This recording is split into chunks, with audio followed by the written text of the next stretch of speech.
विद्युत अभियंता संघ के महासचिव जितेंद्र सिंह गुर्जर ने बताया है कि पिछले 7 महीने से हम लोग लगातार विरोध प्रदर्शन कर रहे हैं और अब यह लड़ाई केवल कर्मचारियों की नहीं बल्कि सैकड़ों किसानों, छात्रों और जनता की है। उन्होंने बताया है कि निजीकरण से 26,000 सरकारी कर्मचारियों की नौकरी दांव पर है। वहीं लगभग 25,000 संविदा कर्मचारी निकाले जा चुके हैं। यहाँ पर बात रोजगार की है। निजीकरण होने से किसानों को मुफ्त बिजली मिलना बंद हो जाएगी, वहीं जनता का अधिकार भी बढ़ जाएगा।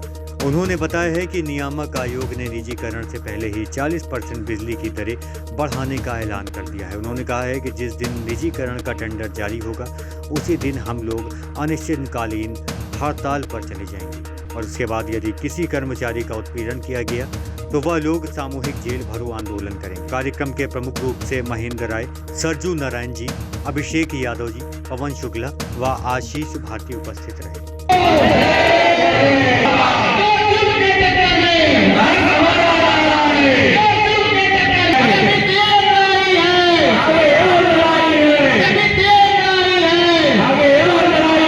आम सभा हो रही है, जो बिजली कर्मचारियों की है।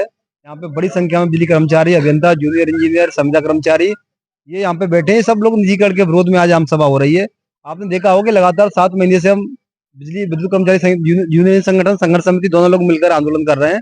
और ये आंदोलन अब आप सिर्फ बिजली कर्मचारियों का नहीं बल्कि आम उपभोक्ताओं का भी है, ये किसानों का भी है, ये जो व्यापारी उनका भी है, छात्रों का भी, सबका है। क्योंकि बिजली के निजीकरण का जो असर है वो सबसे ज्यादा आम उपभोक्ता पे पड़ेगा। क्योंकि आपने देखा है कि निजीकरण से पहले ही 40% बिजली के रेट बढ़ाने का प्रस्ताव नियामक आयोग में दाखिल कर दिया है। किसानों की जो मुफ्त बिजली है वो समाप्त होने जा रही है। क्योंकि जहां जहां निजीकरण है, चाहे आगरा में टोरेंट देख लीजिए, चाहे एनपीसीएल गेट नोएडा में देख लीजिए, वहां किसानों को मुफ्त बिजली नहीं है, वहां के किसान आंदोलन कर रहे हैं।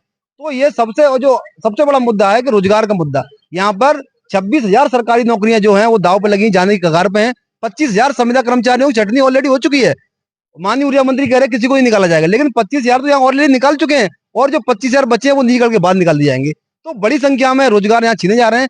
16,000 आरक्षण के पद हैं जो पिछड़े लोगों के लिए, जो दलितों के लिए, वो आरक्षण समाप्त हो रहा है यहाँ पर। तो आपने देख रहा बड़ी संख्या में सेवा शर्तें कर्मचारियों की प्रभावित हो रही है। ये निजीकरण का प्रस्ताव है। 7 महीने से हम लोग आंदोलन कर रहे हैं। जहाँ पे विरोध सभाएं हुई है, यहाँ पर बिजली पंचायतें हुई है। यहाँ पे आपने देखा 9 अप्रैल की विशाल रैली हुई थी लखनऊ में। उसके बाद अभी 22 जून को बिजली महापंचायत हुई, जिसमें संयुक्त किसान मोर्चा, सभी किसान संगठन आए थे। जहाँ डॉक्टर दशरथ सिंह उन्होंने समर्थन किया है, रेलवे यूनियन है उनका, उन्होंने समर्थन किया है, शिक्षक संगठन है उन्होंने समर्थन किया है, बैंक कर्मचारियों ने किया है। यहाँ पे हर सेक्शन जो सोसाइटी के हैं सब लोगों का एक ही मत है कि निजीकरण का प्रस्ताव निरस्त किया जाए। अभी आपने देखा होगा माननीय ऊर्जा मंत्री जहाँ पे भी जा रहे हैं वो सिर्फ यही कह रहे हैं कि निजीकरण इसलिए कर रहे हैं क्योंकि सेवा में सुधार आ सके। लेकिन आपने देखा है ग्रेटर नोएडा तो 1993 से निजीकरण में है और वहां पे 12 दिन से ट्रांसफार्मर जला पड़ा है, कोई सुनने वाला नहीं है।